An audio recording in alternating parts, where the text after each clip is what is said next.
जहां एक तरफ श्रीलंका की संसद में भारत को लेकर हंगामा शुरू हो चुका है, तो वहीं दूसरी तरफ जो बांग्लादेश के विदेश मंत्री हैं, उन्होंने कहा किसी भी कीमत पे शेख हसीना सरकार को बचाओ। आखिर बांग्लादेश क्यों आया है भारत की शरण में? इस वक्त भारत के अड़ोस पड़ोस में भयंकर तूफान आया हुआ है। आइए जानते हैं इन खबरों को विस्तार से। बात करें तो श्रीलंका ने चाहे अंदरूनी कारण जो भी रहा हो, भारत के लिए एक समस्या जरूर खड़ी कर दी, और वो समस्या खड़ी कर दी इस जासूसी जहाज को तैनात करके। हालांकि श्रीलंका ने अलग अलग तरह के बयान दिए हैं। श्रीलंका ने कहा है कि ये मिलिट्री वेसल नहीं है, ये एक रिसर्च शिप है। जैसे जैसे ये शिप यहाँ पे खड़ा हुआ है, वैसे वैसे बयान भी बदल रहे हैं। रोज बयान में कुछ न कुछ अंतर आ रहा है, पर ये जो कुछ भी हो रहा है ये भारत के लिए सही नहीं है। पर श्रीलंका में इस वक्त जो श्रीलंका की संसद है, वहाँ बहुत बड़ी बहस चल रही है, और ये बहस दो चीजों के लिए चल रही है। एक तो IMF से कर्ज लेने पर श्रीलंका के अंदर बवाल मचा हुआ है, क्योंकि श्रीलंका के संसद में एक गुट ऐसा है जो ये कह रहा है कि हम जो ले रहे हैं IMF से कर्ज, IMF ऐसी ऐसी शर्तें लगाएगा जो उन शर्तों पर खड़ा रहना बहुत मुश्किल हो जाएगा। IMF की कड़ी शर्तों को अगर मानते हैं तो फिर आम इंसान की जिंदगी का जीना और भी मुश्किल भरा हो जाएगा। अब जैसे ही ये सब कुछ बवाल मचने लगा, तो रानिल विक्रमसिंघे सरकार पूछती है कि अच्छा बताओ, तुम्हारे पास और कोई है उपाय, किससे हम लोग ले पैसे? अगर हम IMF से न लें तो किससे पैसे ले लें? दरअसल सांसदों के एक गुट ने आरोप लगाया था कि रानिल विक्रमसिंघे IMF के ढांचे के तहत काम कर रहे हैं। वो IMF से पैसे लेना चाहते हैं और IMF के एजेंडे को लागू करना चाहते हैं। इसको लेकर इन्होंने एक फ्रंट भी बना लिया, और उस फ्रंट का नाम रख दिया डेमोक्रेटिक लेफ्ट फ्रंट, और ये कहा भले हम मर जाएंगे लेकिन हम IMF की शरण में नहीं जाएंगे। जबकि राष्ट्रपति विक्रमसिंघे बार बार कह रहे हैं कि IMF के साथ मिलकर काम करेंगे। हालांकि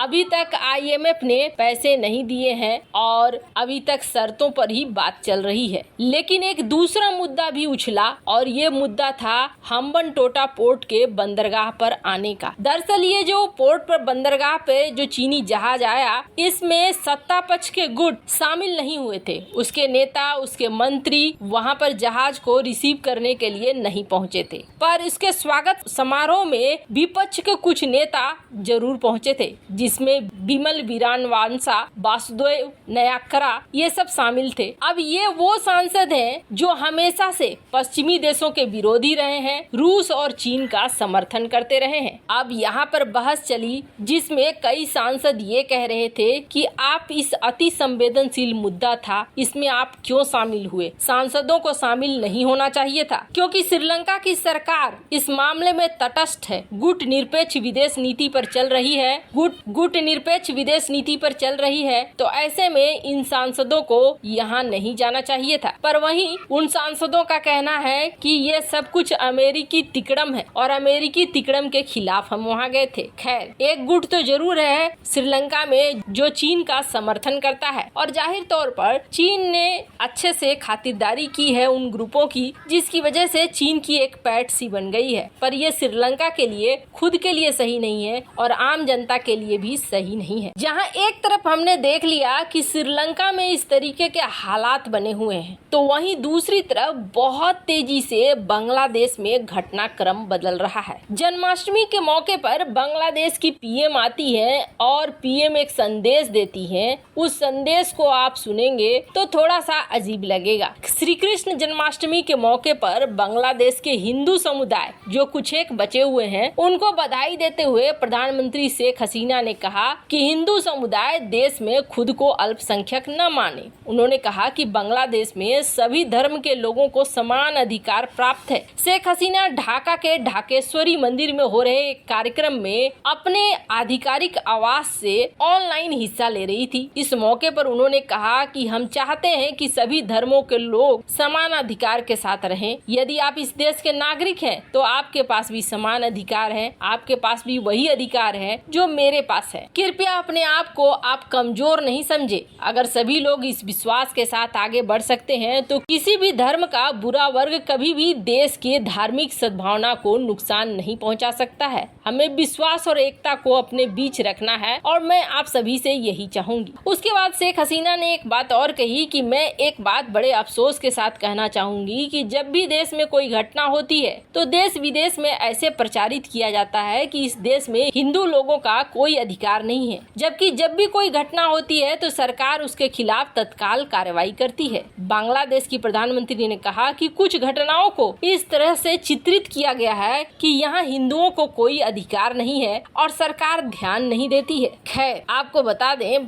बांग्लादेश की पीएम शेख हसीना 5 से 7 सितंबर को भारत की यात्रा करने वाली है और इस दौरान वो पीएम नरेंद्र मोदी से भी मिलेंगी। वैसे जहां एक तरफ ये सब कुछ चल रहा है तो वहीं भारत आने का बांग्लादेश पीएम का एक बड़ा मकसद है। भारत में वो सेपा साइन करना चाहती हैं। सेपा है क्या? तो एक तरीके से आप समझ लीजिए बांग्लादेश और भारत के बीच फ्री ट्रेड एग्रीमेंट, जिससे कि बांग्लादेश को छूट मिल जाए और बांग्लादेश यहाँ पर बड़ी मात्रा में एक्सपोर्ट कर सके चीजों को। अब फ्री ट्रेड होगा तो यहाँ टैरिफ कम लगेगा, बांग्लादेश यहाँ भरमार माल को भेज पाएगा। अब ये जल्दबाजी बहुत ज्यादा है बांग्लादेश के अंदर। अब बांग्लादेश की पीएम यहाँ आ रही हैं तो इस मुद्दे पर बात भी होगी, लेकिन इन सब के बीच बांग्लादेश के विदेश मंत्री ने एक बयान देकर बिल्कुल चौंका सा दिया है और बांग्लादेश के विदेश मंत्री ने कहा है कि किसी भी कीमत पर इस सरकार को बचाने के लिए आप जो कर सकते हो करो, भारत जो भी क्षमता है भारत करे। अब ये मौका कब का था तो आपको बता दें, ये मौका था जन्माष्टमी का, जिस पर ये भाषण दे रहे थे और ये कह रहे थे कि बांग्लादेश में स्थिरता लाना है तो भारत को हमारी मदद करनी चाहिए। अब हो क्या रहा है? हो ये रहा है पेट्रोल डीजल के दाम बढ़े हैं, प्रदर्शन बढ़ रहा है। बांग्लादेश में एक वर्ग ऐसा भी है जो शेख हसीना सरकार को नहीं चाहता है। शेख हसीना के रहते भारत और बांग्लादेश के बीच संबंध अच्छे हुए हैं, कट्टरवाद पनपा नहीं है। लेकिन अब वहाँ के कुछ लोग हैं जो चाहते नहीं है कि शेख हसीना यहाँ पर रहे और उन्हें मौका मिल गया है जैसे ही ये पेट्रोल डीजल के दाम बढ़े हैं। अब ऐसे में इनको एक ही आसरा दिखाई दे रहा है और वो है भारत। लेकिन आपको क्या लगता है, क्या यहाँ पैसे लगाना श्रीलंका की तरफ बर्बादी होगी या फिर एक रणनीतिक जीत हो सकती है? कमेंट कर अपनी राय जरूर बताएं। जल्द मिलते हैं अगले वीडियो में नई खबर के साथ।